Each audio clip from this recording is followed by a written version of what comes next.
అందరికీ నమస్కారం. నేను మీ ఆయుర్వేద డాక్టర్ చిట్టిపొట్ల మధుసూదన శర్మని. మనం ఈ వీడియోలో మోకాళ్ళ నొప్పులకి కరక్కాయల వైద్యం అనేటువంటి చక్కటి ఆసక్తిదాయకమైనటువంటి విజ్ఞానదాయకమైనటువంటి అంశాన్ని గురించి తెలుసుకోబోతున్నాం. గత కొన్ని వీడియోల్లో కూడా మోకాళ్ళ నొప్పుల సమస్యలు ఎందుకు వస్తాయి, ఆ సమస్యలు వచ్చినప్పుడు ఎలాంటి లక్షణాలు ఉంటాయి, ఆ యొక్క లక్షణాలు అధిగమించేందుకు, ఆ సమస్య నుంచి బయటపడేందుకు, ఆ నొప్పుల సమస్య నుంచి ఇబ్బంది రాకుండా ఉండేందుకు ఎలాంటి క్షేమదాయకమైనటువంటి ఔషధాలు, మీకే మీరు తయారు చేసుకోదగ్గ ఔషధాలు ఎలా వాడుకోవాలి మొదలైన వివరాలు తెలియజేయడం జరిగింది. ఈ వీడియోలో కరక్కాయలను ఉపయోగించి ఔషధాన్ని తయారు చేసుకొని మోకాళ్ళ నొప్పులని చాలా సులువుగా క్షేమదాయకంగా ఎలా తగ్గించుకోవచ్చో తెలుసుకోబోతున్నాం. మరి దీనికి కావలసినటువంటి పదార్థాలు 3. మీరందరూ నిదానంగా రాసుకోండి. అన్నీ తెలిసినటువంటివి, అన్నీ అద్భుతంగా పనిచేసేటువంటివి, తయారు చేసుకోవడం సులువు, వాడుకోవడం సులువు, అదేవిధంగా ఫలితాలు కూడా చాలా సులువుగా ఈజీగా మనం పొందవచ్చు అనమాట.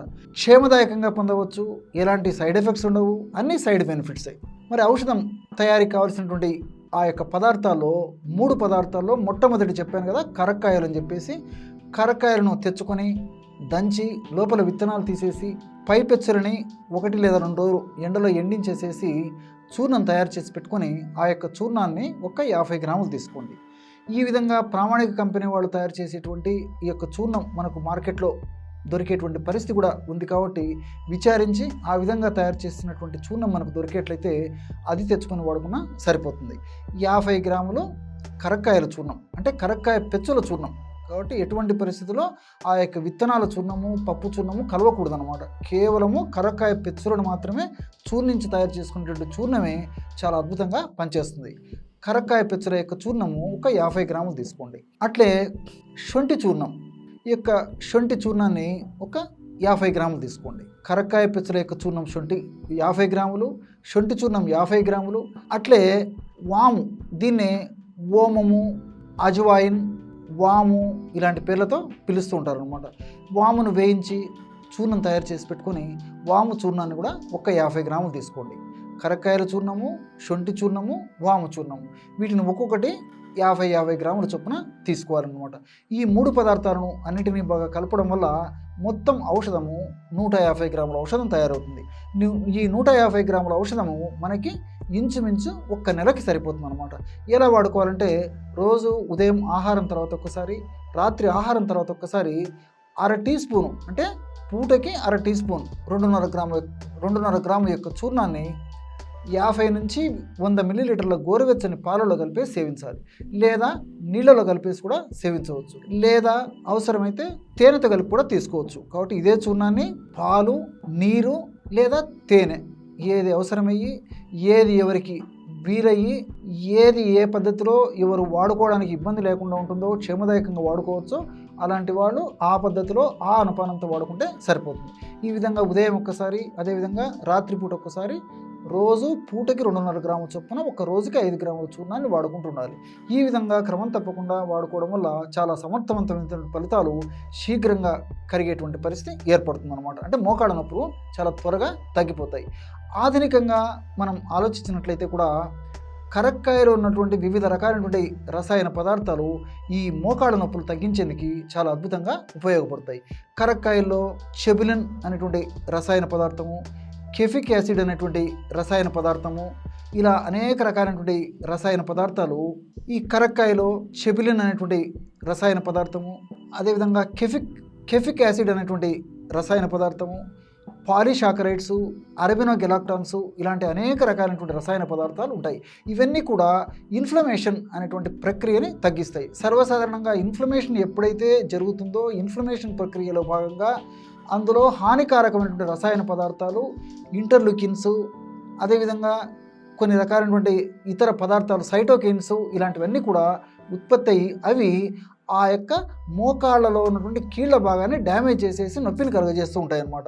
ఈ కరక్కాయలు ఉన్నటువంటి నేను చెప్పినటువంటి ఈ రసాయన పదార్థాలు ఇన్ఫ్లమేషన్ తగ్గించడమే కాకుండా ఆ హానికారకమైనటువంటి రసాయన పదార్థాల యొక్క ఉత్పత్తిని తగ్గించడంతో పాటు వాటి యొక్క పనితీరును కూడా లేకుండా చేస్తాయన్నమాట. కాబట్టి మనకి నొప్పి తగ్గిపోయేటువంటి పరిస్థితి ఏర్పడుతుంది.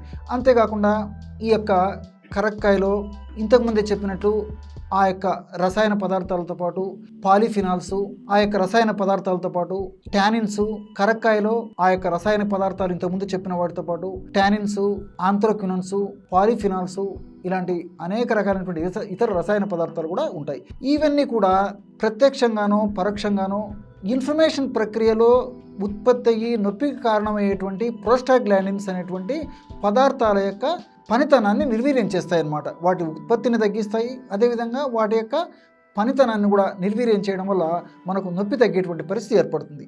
అంతేకాకుండా ఇందులో విటమిన్ సి అనేది కూడా ఉంటుంది కాబట్టి విటమిన్ సి కూడా వ్యాధి నిరోధక శక్తిని కలుగజేసి తరచుగా ఈ యొక్క సమస్య పునరావృతం కాకుండా మరలా ఇబ్బంది పెట్టకుండా, అంటే ఈ మోకాళ్ళ నొప్పుల సమస్య మరలా ఇబ్బంది పెట్టకుండా కూడా ఈ కరక్కాయలో ఉన్నటువంటి విటమిన్ సి ప్రత్యక్షంగానో పరోక్షంగానో ఉపయోగపడుతుంది. ఈ కరక్కాయలో ఉన్నటువంటి ఇతర రసాయన పదార్థాలు టానిన్స్ ఇలాంటివన్నీ కూడా ప్రేవుల కదలికలను పెంచి మోషన్ ఫ్రీగా అయ్యేటట్టు చేస్తాయి. ఈ మోకాళ్ళ నొప్పుల సమస్య ఉన్నటువంటి వాళ్ళలో చాలామందిలో మోషన్ ఫ్రీగా రాదనమాట. ఎప్పుడైతే మోషన్ ఫ్రీగా రాదో హానికారకమైన రసాయన పదార్థాల యొక్క ప్రభావం మరింత ఎక్కువయ్యి నొప్పులు త్వరగా తగ్గకుండా ఉంటాయి.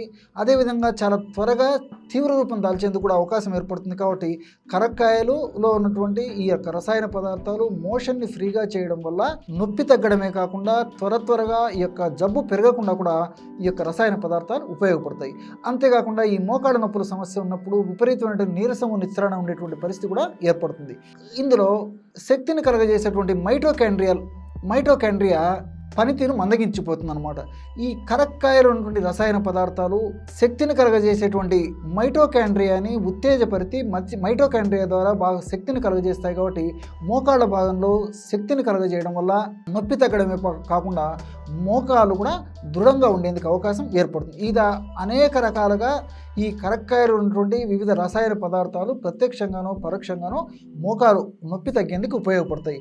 ఈ మోకాళ్ళ నొప్పుల్లో మోకాలు భాగము దృఢంగా అంటే స్టిఫ్గా ఉండడము, అదేవిధంగా మోకాలు భాగం వాపుతో ఉండడము, నొప్పి వాపుతో ఉండడము, మోకాల్లో ఉన్నటువంటి కార్టిలేజ్ అనేటువంటి మృదులాస్థి సరిగ్గా పనిచేయకపోవడము, మృదులాస్థి త్వరగా అరిగిపోవడము, ఆ మృదులాస్థి నుంచి ఉత్పత్తి అయ్యేటువంటి ఒక జిగురు పదార్థం సరిగ్గా ఉత్పత్తి కాకపోవడం, ఇలాంటివన్నీ కూడా ఈ కరక్కాయలో ఉన్నటువంటి వివిధ రకాలైన రసాయన పదార్థాలు రెక్టిఫై చేస్తాయి అన్నమాట. అంటే నేను చెప్పినటువంటి ఈ యొక్క లక్షణాలన్నీ కూడా ఈ కరక్కాయలో ఉన్నటువంటి రసాయన పదార్థాలు రెక్టిఫై చేసేస్తాయి అన్నమాట. అంటే కార్టిలేజ్ని త్వరగా డ్యామేజ్ కాకుండా ఈ రసాయన పదార్థాలు ఉపయోగపడతాయి.